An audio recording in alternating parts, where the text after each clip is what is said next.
Well, hi, welcome back to Painting with KQ. This is Keith, and we're continuing along in our painting toward the foreground. So let's get started. I'm working on these rocks in kind of in this foreground here. And what I've done, I've just put a basic idea in here. And what I'm doing is I'm just adding some texture.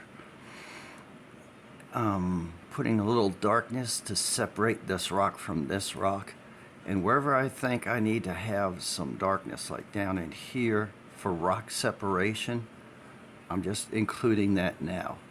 The brush I'm using is this little blotter brush, very small. It's very handy for those small areas like that you want to work in. Speaking of brushes, I want to show you another one. I don't know if you're familiar with these at all. This is called a wisp, and if you get a look, it has a division between little bunches of the bristles. And what this is good for, and I was playing with this earlier, is if you want to put some lines, like say ripples in the water like this, you go like this and it gives you a bunch of little lines across here. It's handy too if you're doing little white lines to give you even set of lines. Then you can go in with your liner brushes and that kind of thing and broaden the lines if you want to get more wave action like that. So a little bit of catch you up on brushes kind of thing. And what I'm doing, I'm darkening the backside of this rock and giving it some texture. We said our moon is here, so we'll be hitting the rocks on these edges. So I want to keep those brighter, and toward the back over here, I'm darkening that up a little bit with our little blotter brush. And you can use any brush you like. The square brushes are very nice when you're doing rocks like this. And what I did, I kind of went in a progression from the lighter rock to the darker rocks in here. How light I want to get that, I don't know. I think I want to keep that on the dark side so your eye's drawn in here. We've already talked about that. Probably in our next lesson will be what I call balancing with all the highlights to bring your eye back here into the painting. When we have a strong foreground, it's one of the things to watch. You need a reason to bring the eye back here, and we do that through using highlights to bring the eye back here to offset this brightness in the front. So now that I've got these rocks kind of started, I want to do something kind of fun that I like doing. We've talked about this. I'm going to take a liner brush like this. I'm going to add some water to some black paint to get a real fine line. And what I want to do is create a crack or two. And in my mind, I think this rock would probably crack very nicely like this, right down into the bottom. And once you add the water, you can get these very fine lines like this.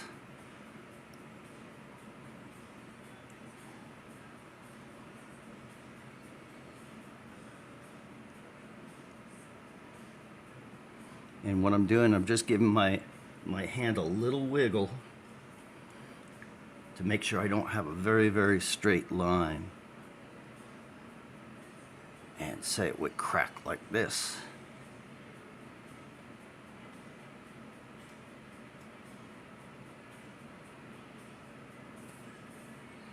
And you can see that starts to look pretty natural. This may have cracked from, say, up here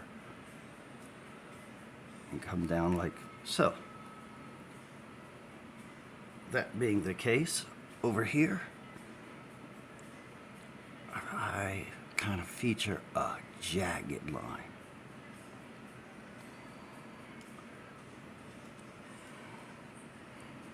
And you see how when you put the dark in, the light becomes more prevalent. You see it better. And it helps to add realism to your rocks by doing this. And there are sometimes I do a smooth rock. A lot of times in the art world, we'll call the very smooth ones turtles. Because it kind of looks like a turtle, you know, kind of just humped over like that. And you could put these wherever you want them, or, as I said earlier, you don't have to have a crack at all in your rocks. whatever you feel like doing, whatever looks good to you. So the next thing I'm going to do is probably highlight these edges a little bit more. And I think what I'll use is, this is a miniature flat brush. See, it's got a little flat end on there. I'm going to take some of the gray and white, mix it together, and make a highlight color. I've had questions about this, and one of the things with the highlights is, if you go out here with a bright highlight like this, in order to keep it looking realistic, probably what you want to do is come behind the highlight, dry the brush out like this, come behind the highlight with almost a dry brush blend. And you see how that melts it right into the rock? And then when you have that on there, you can highlight various pieces of the rock, especially where you have a crack like this. It means this piece might be elevated over this piece where the crack is. And it causes those rocks to separate. And then we come around like that and we blend this in.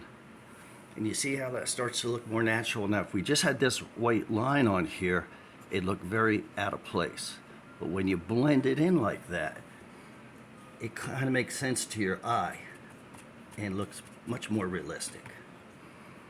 And the whole thing here, again, it's painting, so we have fun. Put this in here like that. Wherever you want to highlight. Now, something I want to stress to you, I've had a question about it when we're blending like this is acrylic paint. People ask about just taking your finger and blending it back. You can do that. But if you're not careful, what can happen with that is that you cut through the canvas and the nape or the tooth starts showing. For me, I prefer to do what we're doing here, dry brush, blend it back, and you get a little of the nape showing there, but not a bunch. If I hit that with my finger and blended it across, temptation would be to cut way down into the canvas, maybe even take the paint off.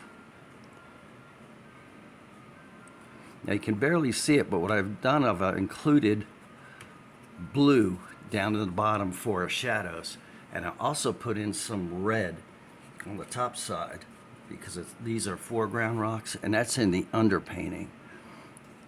Now again, where the crack is, I'm just putting a slight highlight that I'm blending back and under this one, and you see how that starts to look very rocky. And we don't want people focusing here, so we don't want to go crazy with that.